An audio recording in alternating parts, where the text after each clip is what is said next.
Hello, I'm Ken Kinsley, and this is Finding the Words, the only podcast devoted to text-based art and artists. The story of how Dave Buonaguidi, aka the real Hackney Dave, became a screen printer is as unique a second act as you'll ever hear. After a 35-year career in advertising that saw him start two of the most acclaimed British ad agencies, St. Luke's and Karmarama, where he worked on campaigns for such heavyweight clients as IKEA, Unilever, Heineken, Nintendo, and Coca-Cola, he was forced to find a new path, and found just that after a fateful screen printing seminar, instantly finding his new calling. Giving up the posh ad agencies of London for the blue-collar charm of his beloved Hackney neighborhood has suited him well, garnering him not just success with a loyal following on Instagram and shows with jealous gallery, but also a hard-won inner peace. The upper levels of the advertising world can chew up your soul, but as you'll see, Dave has come out on the other side with both his humanity and sense of humor intact, creating a body of work that is a delightful blend of profanity and positivity in his signature pink and gold leaf. But it sounds to me like he's still got one toe in the ad biz. I think he's angling to get the Nando's account. Check out my chat with the real Hackney Dave, and you'll see what I mean. Here's Dave Buonaguidi. Really appreciate you doing this. Now, while I really want to focus on your artwork, it's kind of impossible to ignore your 35-year career at the top of the British advertising business. Well, And I even don't if we know just about talked about even if we just talked about advertising, well, close to the top if you want to put, if you're being maybe, self-deprecating. maybe. How did you get into advertising?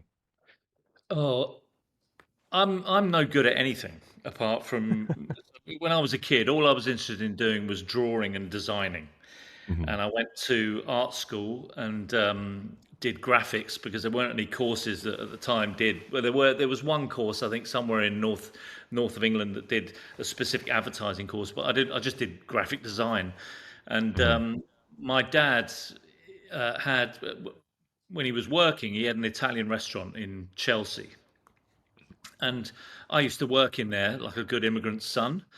And I used to come home in the evening with copies of this magazine called Campaign. That was the sort of the London rag for the ad industry, and I'd show it to him, and he'd go, "Oh, I know him, and I know her, and he owes me money," and he knew everything about everybody in the business. And he said, "Oh, you should write to them." So I started writing letters to these people during my summer holidays, and whenever I had a break, and would just say, "Listen, you know my dad. Could I come in and meet you and maybe do some work experience?" And in those days, they used to offer people a lot of work experience, and they were all really really generous, and they got back in touch, and because they knew him, and then I just sort of listened to them, and when I met people there, they said, "Oh, you have to put together a portfolio," and so I started doing that, and I didn't really know anything about advertising per se because I was just taught graphics, but the thing I loved doing was communicating and trying to get an idea across to people who weren't sometimes expecting it, and so I did a couple of placements and did work experience in various places, and sort of through design or accident, I sort of bumped into some more people, and I put together more of a book and got a job. I mean, that works. Well, it was also, I mean, it's also an immigrant thing of that Yeah. when I started working, you work for other people. Advertising is very old fashioned, Mm-hmm. and that's why I could never watch Mad Men, because I just thought, fuck, I've just got out of that. I don't want to watch that again. But Yeah. it's very old fashioned in the way that it's run. Four white guys set it up. They name the business the initials of their surnames, and it's sort of run in a very historic, very old-fashioned way. And so, as an immigrant or immigrant spawn, you're always sitting there thinking, why does everybody do it like this? Why shouldn't they do it like this and offer something better, quicker, cheaper, more fun, whatever it is? And so, I kind of very early on, I was lucky enough that I worked in a couple of small agencies that were startups, and I think I just got a very good grounding in what's your competitive advantage. Why are you more attractive to clients than anybody else? And again, that absolutely comes from my parents about offer something that's better. And so you're with as an immigrant, you're always challenging and trying to find ways around a problem and help you get from zero to the top of the pile as quickly as possible so you can start making a living. Mhm. So in advertising, you're constantly collaborating or maybe sometimes dueling, I don't know, Yeah. to come up with ideas. But in your art, you're on your own. Yeah, Was that liberating? Was that challenging? very liberating. And to be honest, Yeah. I mean, for all the years I spent in advertising, it was so highly competitive. Yeah, Hmm. you're lucky that if you've got people working with you and for you, you can hire as much as you can. You can hire good people, better people than you are, than certain things than you are, so that you become much more of a team and much more of a unit. And that experience was invaluable. I love that thing of working with smart people. It makes you look a Hmm. lot cleverer than you actually are. Hmm. Um, but when I stepped away from it, when was that? Would have been only 5 years ago. I stopped working in advertising completely, Hmm. but before that, had a few agencies that I would set up, and they would all have interesting concepts at the heart of them. One was a cooperative, which was trying to work with people and create a safe space for staff and clients. I mean, not only is advertising very old fashioned, it's also morally corrupt. The people that run it are kind of possibly some of the worst people I've ever come across in as Hmm. far as their morality and integrity goes. So when I set up an agency with another guy that I set up two agencies with, it was always done with a way of, and he was similar to me. He was immigrant parents, and it was just like, why don't we just try and do something that's clean and honest and nice place to work for us, selfishly. And the thing is, that if you want to create a nice place for you to work, there'll be lots of other people who will want that as well. And clients want fairness and they want honesty. And Hmm. I used to feel sorry for clients that would move from one bunch of arseholes to another bunch of arseholes, and it was just that's all they could do. It's just like you're just dealing with horrible people all the time. And so we were always trying to set up something that felt different and offered people a kind of clearer view of what they wanted. And so when I stepped away from it, the business was no longer attractive to me. I think it was Hmm. an inherent waste of effort, waste of time, waste of money, because and talent more than anything, because you would come up with hundreds of ideas, um, and you'd have to burn 99 of them, and you'd end up doing the idea that everybody could agree on, all 200 people that were involved in the process. And it just became a vanilla ice cream exercise where you were just, going through the motions. And the thing that I found really exciting about going into the art world is one, having set up four businesses, you become very good at understanding business and what's right and what's wrong, and how to run the financials of any business, more money coming in than's going out, and make sure that you've got a product that people want. So all of the branding and the understanding of that was all baked in.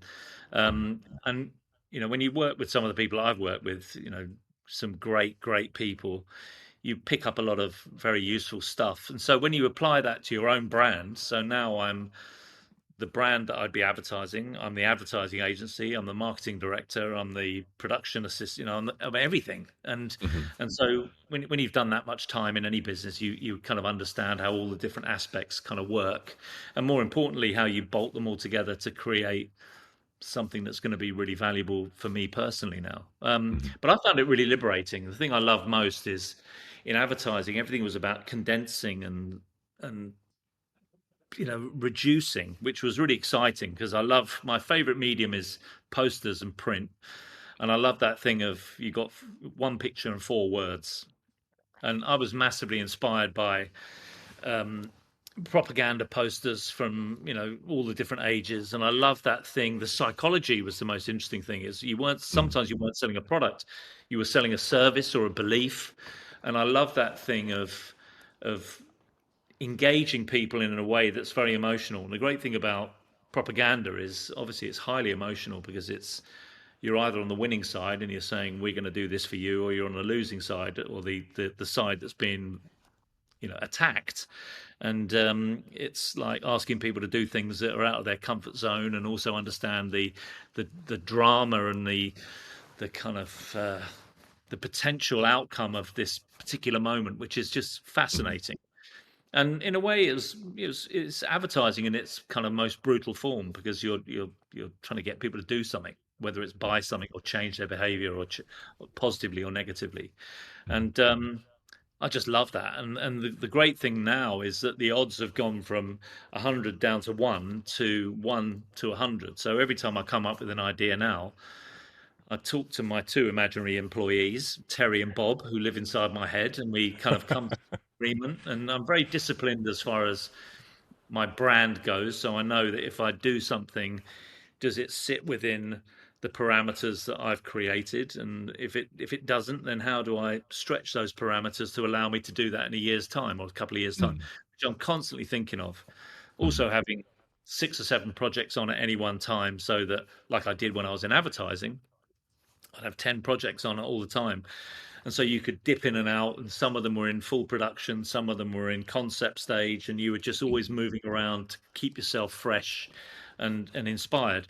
But that whole model of coming up with one idea that leads to 10 is that every time you fulfill that promise to yourself as a creative, that you come up with an idea and then you finish it, or you start the process of production, it leads to loads and loads of other ideas. That I just have a white wall at work at the studio where I just write down everything, and then I kind of come back and visit it, and then when I've got a spare moment, play with it. So I found it very inspiring and very, very liberating, because Mhm. I didn't have people. So, I mean, some of the arseholes I used to have to deal with on an hourly basis that were just telling you everything. You've done Yeah. that. This needs to be different, and that needs. And I think the thing for me was, the reason I walked out of advertising was just because I really, it's not creative business at all. Mhm. It's a business where you're problem solving in a four-dimensional way, which is like, how do you come up with an idea that's going to solve my business problem, but also how do you do it for no money and no time, and all of the different parameters that kind of dictate the project. And I just felt there was no room for any personality. There was no room for any tone of voice. There was no room for fun. It was always, you had to be really, really serious. And in a way, I look back now and I think the agencies that I created, so St. Luke's and Karma Armour as two of them, the personality of the agency was very valuable to me, because it was, this is how we do it. But it was a functional thing. It wasn't the output. One minute I'm advertising food for dogs and to women, and then next minute I'm advertising, shoes to men, and next minute I'm advertising wardrobes to women. You have to constantly be like a chameleon, constantly switching. And the thing I found was that you lose your identity. You don't really know who you are and what you stand for. And I think the thing that I find very, very good about the art world now, the world I'm in now, is that I can have an idea and be myself, and that's the most liberating thing ever.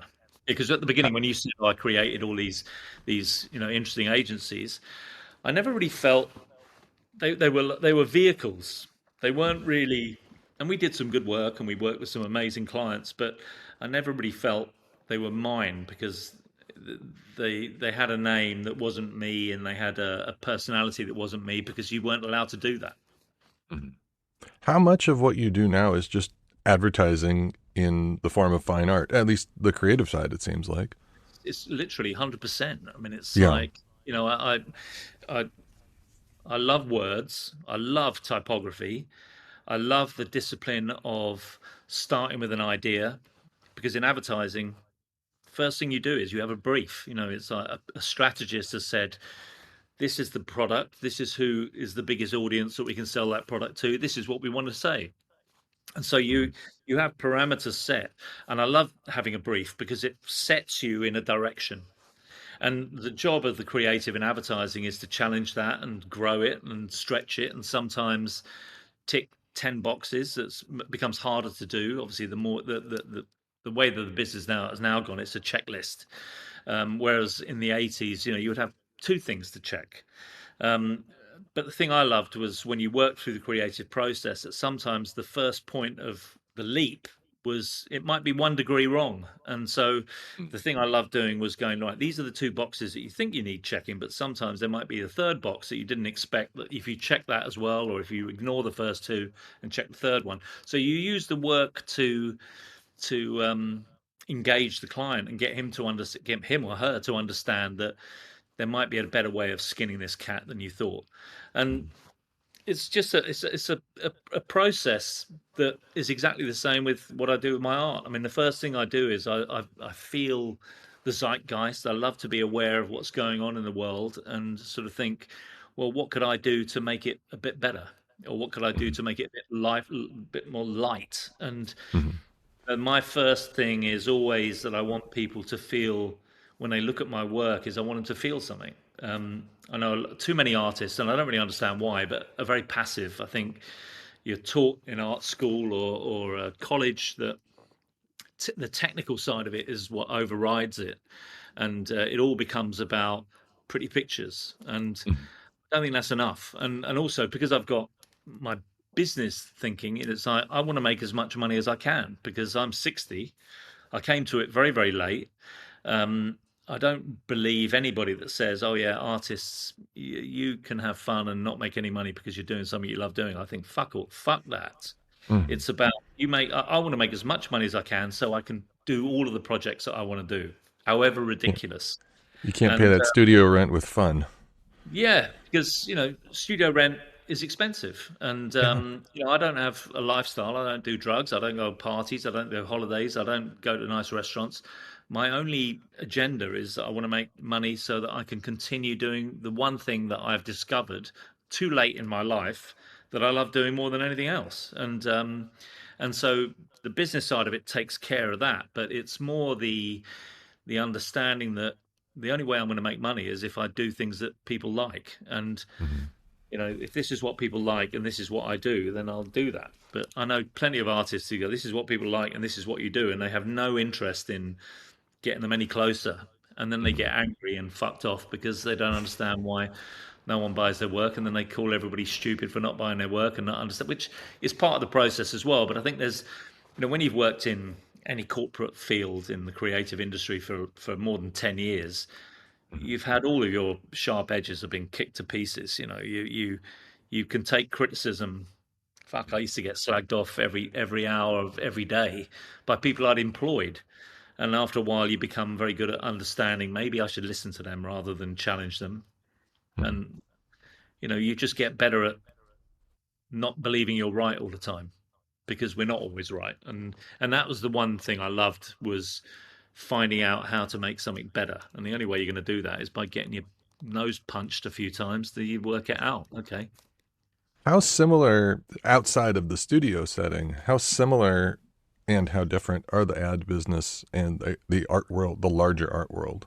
Well, I can only sort of gauge from what my art world is like, and I try and run it exactly like I did my ad agencies, which was the discipline of everything from timing to your personal discipline to turning up on time. I mean, this is where I live, but my studio is just around the corner. I go in there every day at 9 o'clock, and I finish at 6 o'clock most nights. So I treat it like a job because it is my job. It's my career. When I have meetings with um, galleries or customers, you kind of just be disciplined about. Okay, I'll see you then. I'll meet. You turn up early. You do everything because when I worked in advertising, if I didn't do what was required, I got the sack. If I didn't turn up on time, I got fired. If I was late, I got fired. And so you have that baked in professionalism, which is I don't want to lose my job. I can't afford to lose my job. So I have to be 100% professional. And I'm exactly the same now. I think it's the one thing that I just drives me mad about a lot of artists is fucking hell, they're so casual. Mm. And I think it's because they've just never been. Maybe they just haven't been in a position where they get their asses kicked every time they step out of line. And getting, you should look at it like it's like joining the army. You become stronger and better and fitter. Mhm. You do what you're told, and I find that very. I mean, it's easier now because I've had so much practice, but I find that way of running my business or my brand is essential that I've got that discipline Mhm. to do, to understand that, especially when I'm working with galleries and customers, they pay my wages, so I have to I have to listen to them and understand what they're after. I get fucked off just like anybody else, but I think it's more just being disciplined enough to understand that Mhm. role to play within that project. Now, you were mentioning Karmarama, one of the agencies that you started. Mm. Eventually, there was, they put you on, as I think you put it, gardening leave for a year. Well, I tell you what it was. I used to set up agencies and then I'd get really excited for the first 2 years because there's Mhm. something about the kind of people that you attract when you're young, Mhm. when it's crazy in those early days. You attract people who were like me because I'd worked in those places. I'd worked in small agencies and I loved that craziness of 24 hours a day, 7 days a week. You were just on it and the partners were in there. And then there was this sort of moment, this tipping point when it became successful or it became famous or infamous or whatever. And then you would start to attract people who were like, who just wanted to be famous. They didn't want to do Mhm. that. They didn't. The thing I love doing is building stuff out of scratch. It's like Lego. You build it and then you take it apart and you rebuild it. And every time I did an agency, after about 3 or 4 years, if it got through the first 3 or 4 years, I'd look around and go, "Oh fucking hell! All these people in here. None of these people would have come in early doors. They wouldn't have ever come in when it was small and dangerous. They always wanted the stability of, yeah, So I'm only going to move if I get the same salary or more money than I had before. And you can only do. I mean, every business I've ever been to, I took a pay cut to move there because I really wanted to Mhm. go there. Every agencies I've ever started, I was unpaid for 6 months in order to build up the value of the company. So I'm stupid.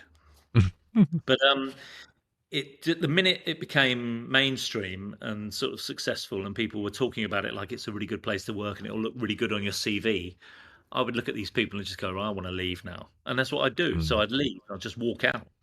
And Karma, I just walked out one day. I looked around and I just thought, "Fucking hell! If I was not the boss or not the founder, would I want to Mhm. work here?" And it was an absolute no. Mhm. So I resigned. Yeah, And when I walked out, because I was the founder, I wanted to set up another agency and mhm. or another business, but I'm addicted to that first 2 year buzz. And because I was the founder, they thought, oh, he's going to take staff and he's going to take clients, and I was like, Mhm. these are the last people I would ever take with me. And the clients were all big. I like small clients where you're still dealing with the founder and somebody who's still got a global dream, rather than the people I was dealing with were account managers and there were like 25 of them before you got anywhere near the founder. And so yeah, they put me on gardening leave for a year where I wasn't allowed to do anything in advertising, which was very refreshing. And I went and did Mhm. a screen printing course because I just thought I want to spend this year where I'm not allowed to work learning something new. And one of the things I wanted to do was sculpture, screen printing, and learning how to save somebody's life. And I did the screen printing course first, and I went, "Fuck it, I'm going to do that."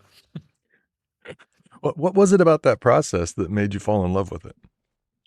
I mean, I'd done it when I was at college, Hmm. when I was 19, and I'd completely forgotten about it because, no 19-year-old boy is ever engaged in anything enough to turn that into a career. Mhm. Um, but I just walked into the studio and I'm in dungarees and I'm covered in shit and my hands are all blistered. And when I walked into the studio at Print Club, I just suddenly felt it was like an epiphany. It was like, I just felt like I was at home. And in advertising, I'd have to dress up nice and put a shirt and collar on and nice shoes and behave a certain way because you had to put the right image across to the clients that you were trying to engage with. When I went to the studio, it was just like you could have shoes that didn't match, no socks, covered in shit, and everybody was the same. And it was the first Mhm. time in a long time, probably since from when I was at college, where I walked into a space and I felt like I was surrounded by people who were like me. And I think that was the thing that hit the hardest was I'd spent 35 years of my life acting in Mhm. order to make a living. and I was having to pretend to be somebody, and Mm. I used to find it physically and mentally exhausting. And I'd get back from work in the evening, and I'd just be shattered because you were having to constantly think about what you were saying and and the tone of voice you were saying it. You couldn't be yourself, and some people are just better at it than I was, and I really struggled with it. I've got to say, um, and also there's no place for that. Business doesn't really encourage, certainly in the UK. I mean, when I was there were a couple of agencies that I worked for. Chiat Day in the States, when I ran the London office with my partner, and then also Crispin Porter, and they were probably the only two ad agencies of that era that I was just completely at one with, because they were both very personality driven. It was all about the work, and it was all about, we do things differently, and so I fitted very well with their ethos, because that was exactly the ethos that I had. But I know in the States, the agencies over there are much more. They have much more tone of voice and personality than they do in the UK. The UK is still very stuck in. It's like, it's like a gentleman's club. This is the way we do it, and this is the way we've always done it. So don't fucking rock the boat. And so, even not naming the agencies after the two people. I mean, I'm Buonaguidi. The bloke I did Karmarama with is called Ramchandani. So you're not going to name it after yourself. Um, and when we did St Luke's, it was the same thing. It was like there were lots of people who were involved in the creation of that agency. There were six people who were running it, but it was the right thing to do, was to do it as a cooperative, make it and challenge the status quo, and create something that's a little bit more intriguing and interesting for staff and clients. But that was it, really. It was just to try something different. Speaking of different, when you started screen printing, you did a lot of experimental printing, doing stuff on copper plates, Mm. glitter, sparkles, pheromones. How do Yeah, you screen? How do you print with pheromones? you just buy them. I mean, it was for a show called Attraction, Uh huh. and it was still very early on. I think would have been 2014 that I was doing that, and I didn't really know what my thing was. I hadn't Mm-hmm. discovered maps. I Mm-hmm. hadn't discovered pink. I mean, it sounds like I fucking discovered fire, but not really. But it was, when I'd started to hit certain things and found joy in certain things, that you sort of go, right, I'll stick that on the wall. I'll stick that on the wall. I'll do this. I'll do that, and then your brand parameters expand. The pheromones thing was, I just thought, well, if you're doing something about attraction, Mm-hmm. I knew a lot of artists would just sit there and go, "Oh, I'm going to do a picture that's about attraction." But I'm Mm-hmm. like, because I come from that world in advertising, is like, how can you make it even more attractive? How can you make it even more interesting? How can you make the story of what you've done create more juice in the orange? And it was Mm-hmm. like, I just thought, well, pheromones was really interesting. I'd been to um, a show once where they had monkeys, and they were pumping in pheromones, and they were changing the tone, and these guys were in cages, and they were all behaving differently every time they pumped in different pheromones. So I bought a load of pheromones online and Yeah. just mixed them in with the ink. And then there was a really really weird moment when we were printing the stuff in the studio. I just remembered it was a really weird vibe. I don't know what the vibe was, and maybe it was psychosomatic. I don't know, but I just thought there's something really interesting. But for me, the story is, it's like when I print onto maps. Maps are highly emotional. You put Mm. a map on a table, and people are drawn to it. One, because it's already a beautiful thing, Mm-hmm. that's been created by incredible artists. But there's something really interesting about the connection that you have with a piece of paper with a load of lines and colours on it. That's where you're from, where you are, where you've been, where you're born, whatever it is. And I think there's something about that driver in me, is like, how do I make my piece stand out among everybody else's? All Mm-hmm. the great artists that I love, Andy Warhol especially, you could put his work up, any one of the pieces of work that he did, in a wall full of 1,000 other artists, and you'd know which one he'd done. And so that was always the end point, was that. So it's like, well, then what do you do? It's not just the image, it's also, sometimes it's the story behind the image. Mm-hmm. And sometimes it might even be, glitter. It might even be gold leaf. It might be that you printed it onto copper, or it might be that you printed it with pheromones. It's just in this world of publicity where, Instagram is not just a tool for talking about what you do, it's also a very powerful tool for selling. But if you can tell a story and create, I think it was Jay Chiat when I worked with him in the 90s. We had a meeting with him in Los Angeles, and he just said, you know what, advertising is dead. It's all about, he called them infomercials. But I think what he meant by that was content, because the word content hadn't been created. But it was, how do you create long form content that engages people on a much deeper level if they're interested in it? Nobody ever passes around advertising because they're interested in it. You might be lucky to get a Super Bowl spot or whatever it might be that might be shown to billions of people at the same time. But more often than not, advertising is aiming at an audience, but they're never going to talk about it in a way that they talk about music or film. It's not that creative an expression.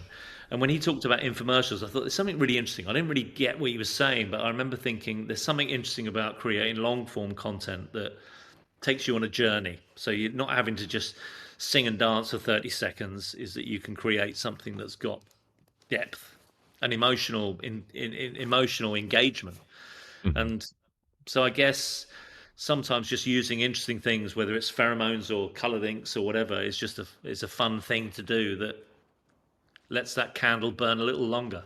Now your brand, your style, you got so recognizable that Savills, the real estate agency, and their Yeah. creative agency, Isabel's, like completely ripped you off in 2017. But Yeah. instead of suing them, you spoofed them by turning it in their like famous art into real estate ads. Well, yeah, and I mean, because I know what it's like in advertising. I mean, Yeah. everybody's very light-fingered. You don't have any budget and you got no time, which is a very bad combination.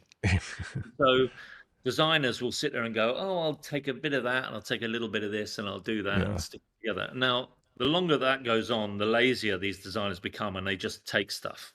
Sure. Now, even though I don't work in advertising anymore, if they'd come to me and said, "Would you do this for us?" I'd say, "Yeah, this is how much it's going to cost, and I'll do it for you." But somebody sent me a picture saying, "Oh, I didn't know you just done some work with Savills," and I was like, "I haven't." And they I sent me a picture, and I was excuse like, me. "Oh man, yeah." So, well, I wish I had. But Yeah. I remember when I saw it, you could see where the inspiration was. I did some maps that said here and there in a certain font. They did here and there and everywhere. So it was on map. Mm-hmm. It was very obvious. But I didn't think about suing them. Mm-hmm. I just thought, listen, I'm just a lowly artist. I don't know why you've chosen. I'm a nobody. You could have chosen some incredible artists. So I started doing piss takes where I took, Ceci Nesbaum Peep, but and it just said Ceci Nesbaum Maisonette, and so we started doing piss take art that You was had the about Roy Lichtenstein one with religious, I couldn't full of, possibly live in Putney, yeah, and exactly, and there was the Blam one that he did that just said yeah. full ham rather than Blam, and so it was just really good fun. And then of course, as it happens on Instagram or social media, everybody starts joining in, and they would be sending me stuff every day. I'd be Mm-hmm. posting more and more and more.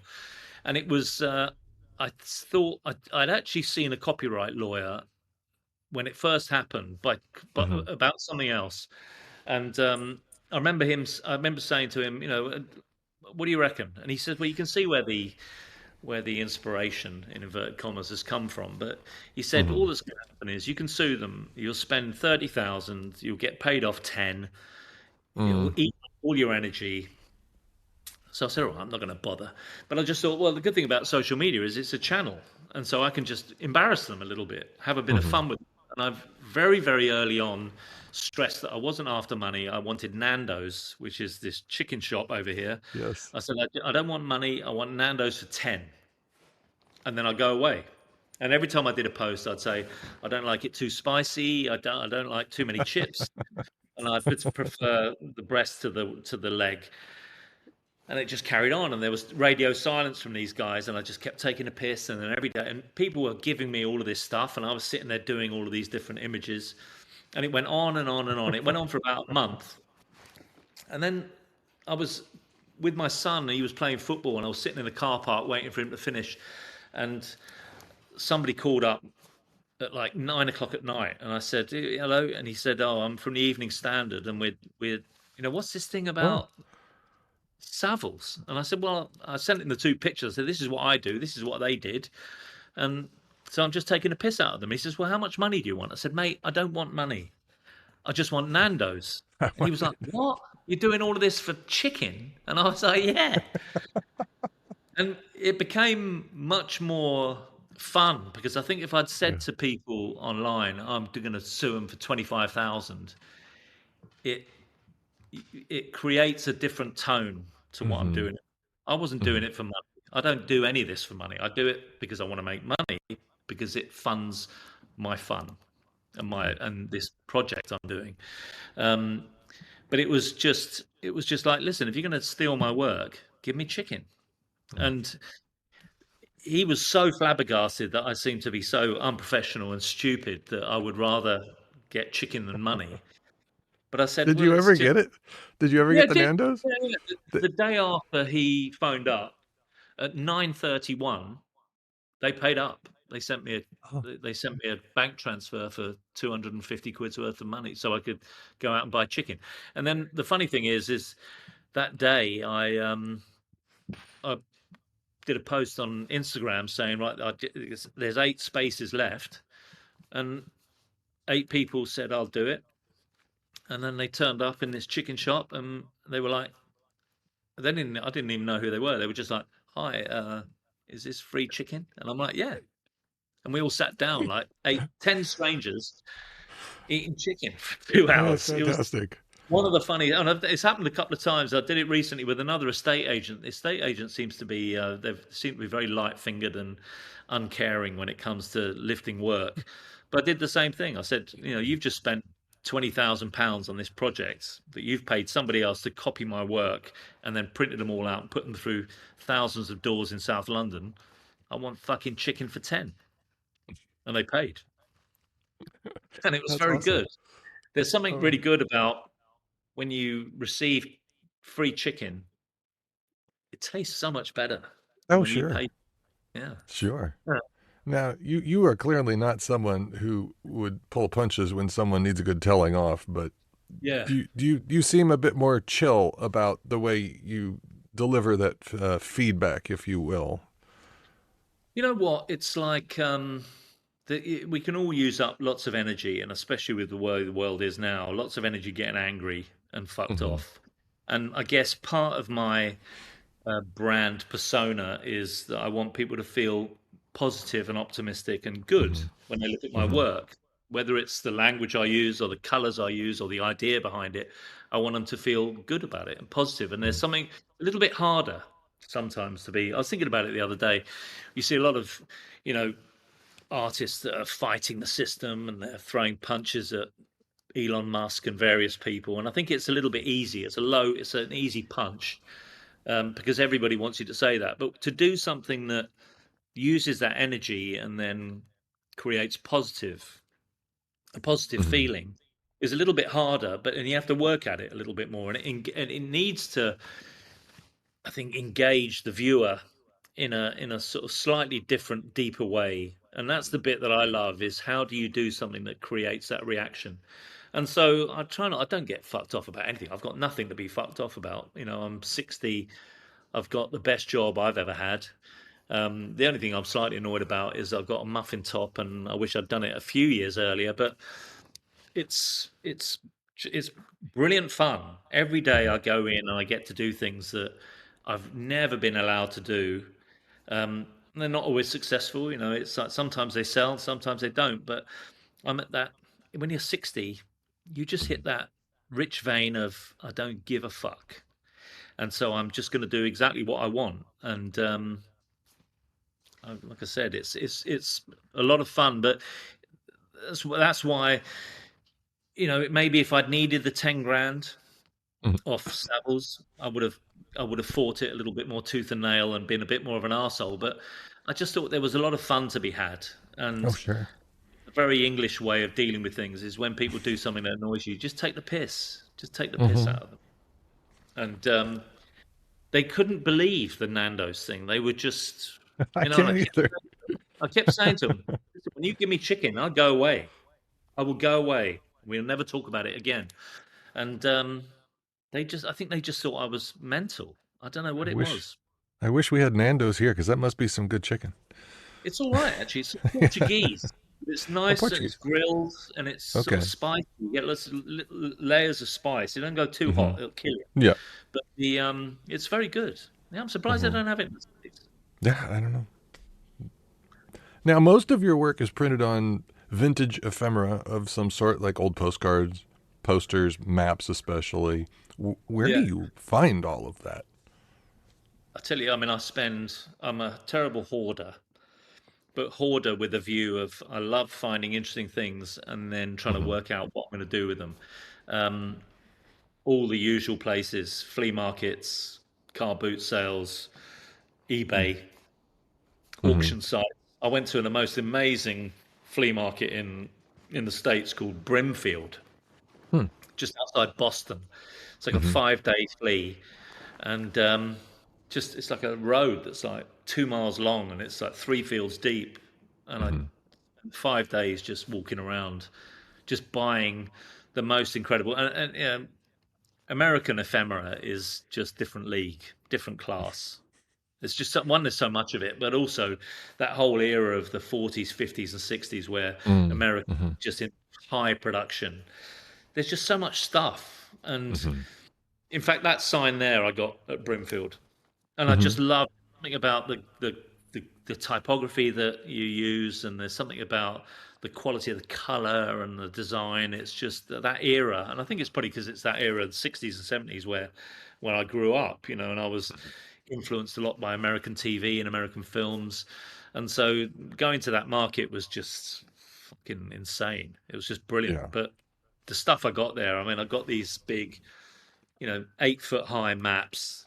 They cost me like $2, Oh and my they were God. just beautiful. But the colours on them are just incredible. And when you're Wow. used to the kind of stuff I was dealing with over here, where everything's a little bit more subdued, black and Hmm. white, blander colours, you go to the States, everything's like really bang. It's just, and so I just find stuff, and I'm always looking, and always sort of, I went out with my girlfriend the other day, and we went to a place and found these little books full of cigarette cards. So when you used to buy cigarettes in the old Mm. days, they'd have a little card for the kids, and they have birds and flowers, and you just go, oh, this is where my OCD kicks in, and you go, oh, I'll buy 2 books of them, and then I'll go on eBay and I'll buy another 50, and then you print 200 of them, and I Hmm. just love that thing of finding interesting things Hmm. and then doing something with them, and with the maps, especially with the maps, is like I said, they're already beautiful things anyway that have been designed and created by very technically gifted people, Hmm. highly emotional, but now they're completely obsolete. You got an app on your phone that talks to you in a really stupid voice and tells you to turn left and turn right.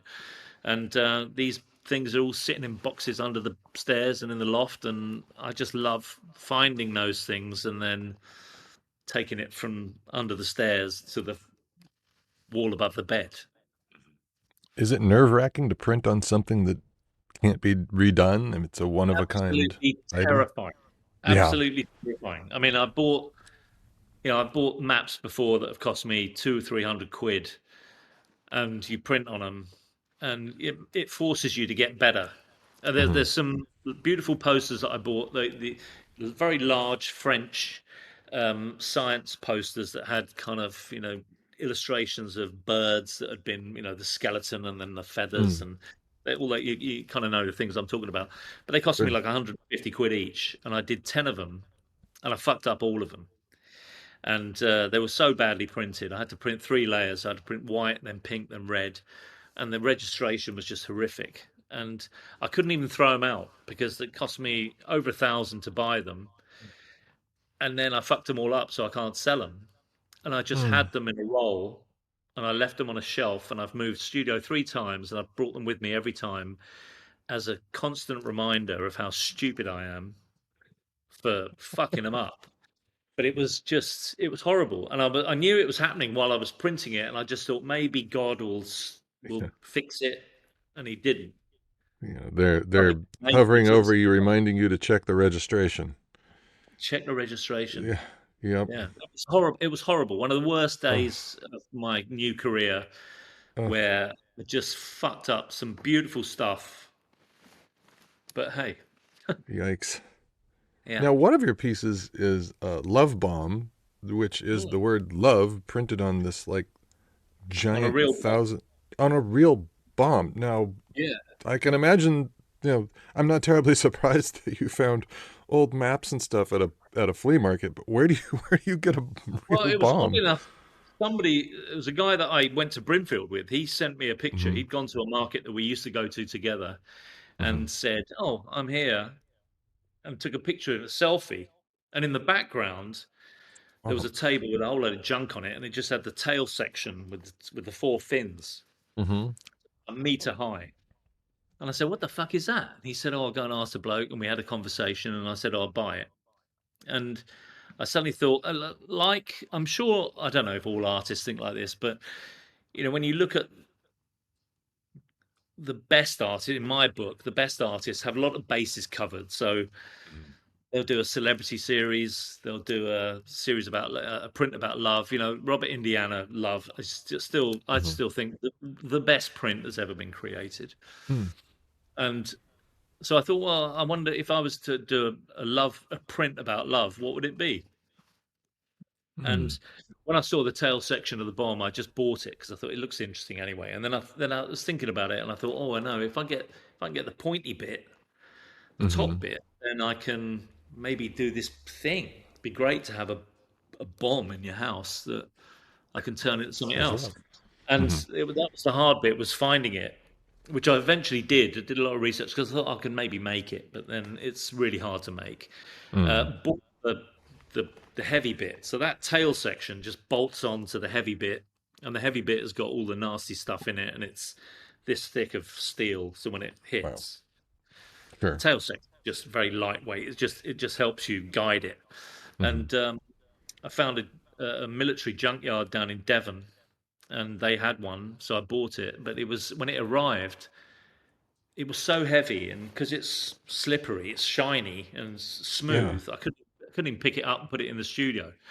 So there were like six of us trying to lift it up, and it was full of Oh my cement. God.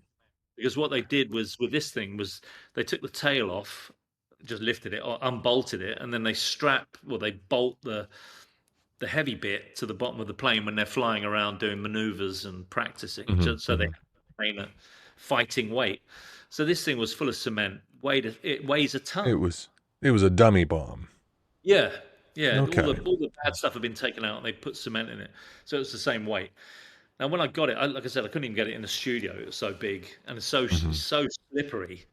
And so I got it picked up again the following day, and had a word with a mate of mine who's got a metal yard down in South London, and he said what we can do is we can build a pole, and then we can put that on, drill a hole in the bottom of it, and then put it on so Hmm. it's rigid on a platform. And then Hmm. originally I wanted it standing on its feet, like it's on the tail, but he just said it's too Oh, heavy, it'll crack it, and somebody will die. So I yeah. thought I don't want to be responsible for death. That's not good, especially with a bomb. Yeah. And so we turned it around and had it on its nose, so it's just literally just hitting the ground, and then the tail just Hmm. comes off, and you can just arrange it. And then I got another friend of mine who sprays cars, and he sprayed it gold, and then he did all the. I'd sent him the design, and he just did it. But it was the thing that was interesting about that, and I'm working on another one now, which I'll tell you about. But doing it, it's when you just work in print the whole time, and I love big maps. I printed Hmm. onto stamps, anything that's got interest will Hmm. interest me. But when I did the bomb, it was just like the minute you start, it's like lighting the fuse on a firework. The easy bit is lighting the fuse, but that's often the hardest bit for people because they don't know what's going to happen. And Hmm. I had the money to do it. It cost me a lot of money to make it, but it was more just the fun of working with other people, which is something I'm massively used to in Hmm. advertising. I'd come up with an idea, I never got to produce anything. You'd always give it to a photographer or an illustrator or a director. And Hmm. so working with people that I knew that were mates of mine, I just said, "Can you spray this and make it look really good?" And he was like, "Yeah, that's what I do." And so it was easy just to sort of allow other people to be part of the process. So I loved that. And it was bizarrely, it was a Hmm. complete fluke that when I'd done it, I sent a text message to a friend of mine who runs a gallery, and just said to him, "Mate, do you know anybody that wants to buy a 8 foot bomb that weighs a ton?" And I showed him a picture, and he said, "Where is that?" I said, "Well, it's not even outside my studio because I can't get it in there. It's too big." And he says, "How quickly Hmm. can you get it to this gallery?" And I said, "I'll get it there this afternoon." And it ended up being in a show that he just happened to be putting on. I Oh, didn't know he funny. was doing a show, and it was just. I think that's what I mean about sometimes when you just follow through and just keep moving and then communicating with people, interesting things will happen. And it Hmm. ended up being in the center of this amazing gallery space in Chelsea, and it looked fucking awesome. And now it's in a Hmm. hotel. It looks really good there. I don't think I'll ever sell it. I don't think I really want to sell it, but it's Hmm. more the thing that was interesting was coming up with the idea, developing the idea, and then making it and finishing it. Hmm. So now I'm doing a project where I'm trying to build I'm getting somebody to build me an 8 foot grizzly bear Oh, wow. um, that is a replica of a grizzly bear. So it's not a stuffed bear; it's a kind of faux bear. But Hmm. he's wearing a denim jacket with patches and badges all over it, like the kind of things that we wore when we were kids. And I don't know why I'm doing it. Well, I know why I'm doing it. It's because I fucking can. Hmm. Um, but I remember when I've spoken to anybody, I've spoken to 20 people about it, and they've all said, "What the fuck are you doing? Are you Is something it wrong with you?" is it going to have words on it, like the love bomb, or is it just a Patches grizzly all bear with a over. jacket? The patches Oh, are on all the of okay. my, like bang bang, I love you. Don't forget to have Hmm. fun. All of the stuff that I like. I XOXO. see. So it's all in my graphic pink and red, and they're just like iron on, stitch on patches all over a Hmm. denim jacket. So it does have words on it on the coat, but Hmm. yeah, So it's so you are finally getting into sculpture with these two. yeah, yeah. And again, it's just that thing of why wouldn't I do it? Hmm. Because the worst Sure. that's going to happen is I'm going to make it, or somebody's going to make it for me because I don't know how to make a bear and I don't know how to make a denim jacket. Hmm. But we had a meeting when we went down to look at the progress, and the bear was sort of in production. And the woman who's making the jacket was saying, "Do you want it buttoned down the front?" And I said, "No, no, I want it to look like the bear has bought a jacket that's two sizes too small, so you can see his belly." Hmm. And she was just like, "What the fuck is going on here?" But I just think, you know What what? I'm hoping that if I get it done, when it's done, that people will look at it and they'll feel good. A minute or 10 minutes, or I I, don't care. I feel good about it already, and I haven't even seen it. Yeah. What's it going to be made out of? What's the medium? You've got a metal frame, Okay. and then let's see if I can find Is any it pictures of it. fur or Yeah, it's carved fur, out? and it's like Okay. faux Okay. fur. And it Hmm. looks fucking awesome. And it's like yeah, it's very odd. I like Um, I like the idea. so do I. But I mean, I can't even tell my daughter that I'm doing it because she thinks there's something wrong with me. And there are lots of things that are wrong with me. But Well, if she's you're like, an artist, if you're you're any just kind of wasting. artist and you don't do Yeah, something that makes people wonder about your mental health it's at least a damaging. couple of times a Yeah, day, you're not doing it right. exactly. And I love that thing of how do you bring your ideas to life? I think a lot of Hmm. artists often think, oh, if I want to do, pottery, then I have to learn to be a potter. No, I mean, you don't have to do that. You can work with people who do, you pay them to do it for you. The Hmm. idea is still yours and the Hmm. way it looks is still yours, but obviously building a bear, it's going to take me 20 years to do that. Building a jacket would Sure. take me 30. Hmm. But there's something about bringing those ideas to life Hmm. is a real is the challenge for me, and that's the bit I love. Hmm. When you're coming up with all this, where like you have all these phrases on the maps and postcards and stuff, do you sit down and deliberately think, okay, I need to write some stuff, or does it just come from the material? It's a combination. It's a bit like Yeah. music, I guess. Sometimes it's the music, sometimes it's the lyric.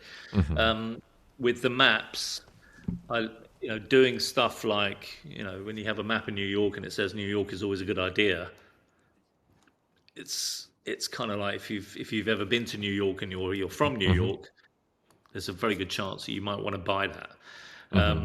and I just have different versions. So I do, fucking love this place. And that was actually triggered by a time that I went to New York and I was lost on the subway. And I just said to this bloke, mate, can you tell me where I am? And he was just like, New York fucking city. And I just thought it was such a brilliant. I said, yeah, I know that. I just want to know where in New York fucking city.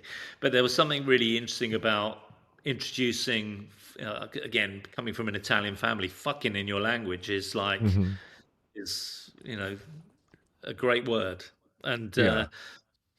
bring in passion. So when you have, New York with, I did the first ones I did were a map of Brooklyn that just said fucking love this place in pink.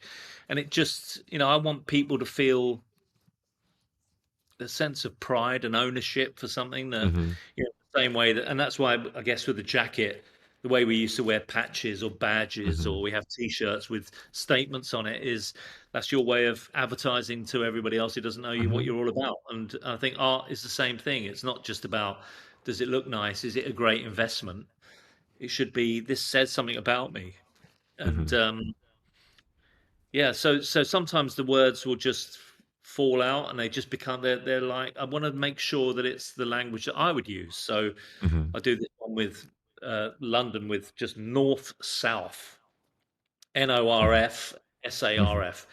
Now London is split by a river, and Yeah. you're either from north, you're from north or you're south.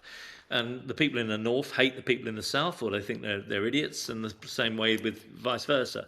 And I just love that tension of like you've got this city that's thousands of years old, and it can be, and it's the way that it's spelt as well. I could have said it in North and written it in proper English, but the way you say it is North, NORF, and Hmm. it's like it. People get it, Hmm. and so sometimes it comes very quickly, and other times you have to kind of craft it a little bit more. But again, when you work in advertising, it's like that's kind of what you do all day Hmm. long. Um, Sure. you get good at doing it. And most all of your work has either hot pink or gold leaf or both. Were those colors that you were always drawn to? Did that happen after you I'm got into inherently printmaking? lazy. I'm inherently lazy. I don't want to make life too difficult. I had a customer who Yeah. got in touch. I want a map of this, and it's got to be this big and these colors. And I said, listen, mate, it doesn't work like that. If I find a map, you get what you get. Hmm. And then she said, oh, I want it in green because my room is green. I said, listen, I'm not your personal designer. I've done all that. I don't do that anymore. Now I like to use pink. If you don't like pink, then you go and talk to somebody else. And it was a very good polarizing moment that it's like, I don't do that shit. Hmm. Somebody else would do it, but it's not me. And Hmm.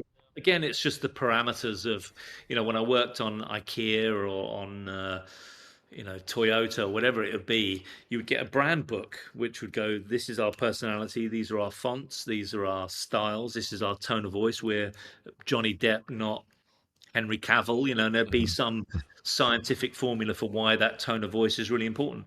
And so again, because that's the way I've been programmed, is that I'm always thinking, right, it's a playful tone of voice and pink is important. That piece behind me, Hmm. I like pink just because it stands out. I mean, it's like, I was influenced a lot by the punk design, Jamie Reed in the 70s, Hmm. and the way that scrappy screen printing look and neon colors. And so I love that. I love all of the brashness and the noise because if it helps my work stand out, then I'll do it. Hmm. And gold is just another level. There's something, and it's more functional Hmm. actually. A lot of the time, when you're printing onto maps, especially old ones, they're folded, they're wrinkled, they're quite delicate. And printing multiple layers is really difficult to line them up and get the registration. And one thing I learned very early on is my registration sucks. And so to avoid disappointment that I'm going to do a print and then fuck it up on a beautiful old map when I'm doing the third layer, sometimes just doing gold in one layer is great. Mm. Much easier. That makes sense. Yeah, I make it any more difficult than it is already. Absolutely. Now, you were talking a lot about positivity and wanting to put positivity into your work. Where does that attitude come from? Does that have anything to do with, and I heard you had this kind of freak accident when you were 14. Yeah. where you actually had Right. died and been given Yeah. last rites, and Yeah. Yeah, I don't know. I mean, I think a lot of it is um, when I worked in advertising, the longer it went on, I just found myself in such an unhappy place. And I'm hmm naturally a fun-loving, very optimistic, very supportive, very, hmm you know, positive outlook. And when you're doing something that you hate doing, it's like being in prison and you hmm become negative. And I was also at the time in a marriage that wasn't working. hmm And so both aspects, both ends of my life were just in turmoil. So I'd go in, have to dress up like a clown, go in, pretend to be something, and then I'd hmm come home, somebody hated my guts, and hmm it became very negative, and I just felt it eating away at me, and I just couldn't deal with it. And so suddenly, when I had a chance to step out of that, the analogy I use is like coming out of prison. You know, in prison, you Wow. have to fight and you have to be ugly and you have to be dirty and you have to struggle and kill to get what you want. And when you come out, you don't have to. hmm And so I think the positive nature of the move that I've been part of just coming out and suddenly finding something that I love doing more than anything, I have no reason to be angry. I have no reason to be negative or depressed about anything. And I want to share that. And so a lot of my work is I'd say all of my work I try and get a positive reaction out of, but I do like to do things that make people feel good about what they're doing and what they're going through, because I don't think anything that I've been through is any different to anything that anybody else has gone through. I'm not the first bloke in the world who's gone through a divorce, and I'm not the first bloke in the world who's decided to you know throw it all up in the air and see where it lands. But hmm sometimes, when we're all individuals, and especially when you're creative, I think that you operate on your own a lot, and you think about and you overthink stuff a lot, and you worry about stuff a lot. And when you hear somebody else's story that they're going through exactly the same as you're going through, and they might have found some light at the end of the tunnel, it can be quite inspiring. And there's a print that I do that just says, just a gentle reminder to stop fucking about and start doing that thing that will make you a much happier person. It's exactly what I did. And hmm and it was the fucking about that is the hook in that, which is it just gets people to think, yeah, I know what it's like. In your teens, you make decisions about what you want to do. In your 20s, you're all about having fun. In your 30s, you're building and nesting and getting hmm married and getting a mortgage and lifestyle. In your 40s, you're in a position of responsibility. Suddenly, when you hit 45, 50, when your mum and dad start dying and all your friends start dying, or you feel like you're fucking getting old, you suddenly go, Jesus Christ, man, if I get 80 summers, I'm running out of time. And hmm so for me, that moment of like take control and just do something, it was vital for me. It was fundamental to what I'm doing now. And so when I do that as a print, they sell very quickly. I sell a lot of them because it resonates with people. And it's the tone of voice is because it's got fucking in it, I guess. It makes it fun, but it's also you can package up a kick up the arse with a bit of fun rather than just when you get all of those live laugh love, it's very it's a dictate, live laugh love. hmm Who the fuck are you to tell me what to do? But when you do it with a bit of fun, I think it engages in a different way. And so hmm yeah, it's vital, and I love that. And I think that also allows me to have different price points as well. So I can, when I do my maps, if it costs me 300 quid to buy the map, I'm gonna have to sell it for a lot. Whereas hmm doing tiny little prints, or I'm doing single layer, I can sell them for a lot less. Because I had an argument with the gallery the other day. Actually, my ambition is to have everybody on earth to have two of my pieces. That's quite a big audience. I've got Yes. no shame, I've got no shame in being commercial. It's my job, and hmm I want to make if people buy my work, that makes me feel good. But he was like, "Yeah, but we don't want to oversaturate the market with your work," and I'm like, "I do though." You know, You that's don't, not. but I do. He said that's not good for my business, and I said, "Well, why? Because you've got 400 other artists to rely on. I don't give a fuck about your business. I'm running my business. If I worry about your business and you sell two of my prints a month, I'm not going to make any money." And it was a good indicator that obviously the relationship that any artist has with galleries is always a tense dance. But it's also understanding that, I look at myself as a mass production. I'm a manufacturer. I make a product. The product is, sometimes it's expensive, sometimes it's free, and everything in between. And I like that because it gives me the control to sort of tap into different things and play around and have fun, and but also just be more in control of what I'm doing with it and not take myself or the whole thing too seriously. I mean, like I said, I'm 60. I don't really give a fuck. I mean, I'm just having such a laugh that it's all good. Definitely. Mr. Buonaguidi, thank you so much for your time today. It's been a pleasure talking to you. Send me your address and I'll send you some stuff. I'd love that. Thanks. Well, man, you're helping me out. I'm going to help you out. And that's it for this episode. Thank you once again to Dave Buonaguidi for this chat. Thank you to all of you for listening as well. Please hit follow or subscribe, and I will see you next time. Thank you so much.